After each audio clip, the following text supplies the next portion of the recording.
Hello, Kev here, Tabletop Upgrades. I've been working on some more Arkham accessories. So you can see some of my current offerings. We've got the arrows and the altars and the Doom and Clue tokens. I've been selling literally hundreds of these over the past few months.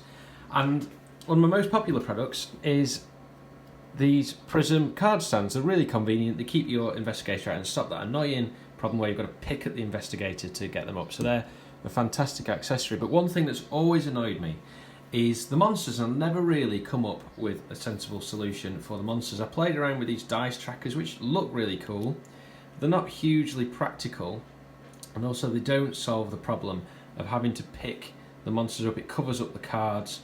It's not ideal. So for a long time I've wanted something similar to a prism, but more convenient, because the prisms, whilst they're great, you set it up and it's a little bit of effort, maybe 30 seconds or so, to take the investigator out, which is fine for an investigator because it's there for the whole game. But monsters, you're constantly swapping around, you've got to exhaust them. So anyway, I've come up with this. This is just a prototype. It's going to be eventually finished in the same kind of black and gold that I do on my wound trackers for tabletop miniatures games. And it's a variation on that. So what we've got here is something I can pick it up, I can move it around, I can even easily exhaust it, like so, and ready it again, and I can do that pretty easily. And the way it works is I've got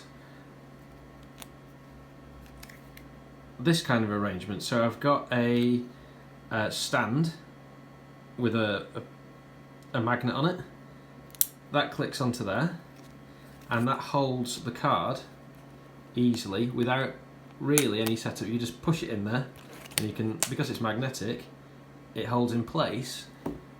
Also, it's got a method of tracking wounds on the bottom. So this is 2 wounds, but then sometimes you get the big monsters, the wounds times number of investigators. So this goes all the way up to 15.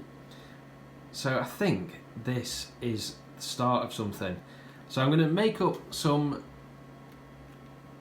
improved versions of these with the nice graphics, and we'll see what we think. But I'd love to hear some feedback on it in its current form. Okay, I'm back with an improved version. So the first one required you to pick it up in order to be able to move the dial around. The second one, now, I've put a larger base on it. I'm going to make this a touch brighter. So now you can, in position, just turn it to the correct size, so it's much less fiddly. Also, strong magnets, so you can just merrily move it around, and making it exhausted is just as simple as turning it sideways. So I think that's a pretty good solution. So I'm going to work out the best way to make these en masse, and I think I'll be back with a product announcement video soon. So thanks for watching, do let us know what you think, and see you in the next one.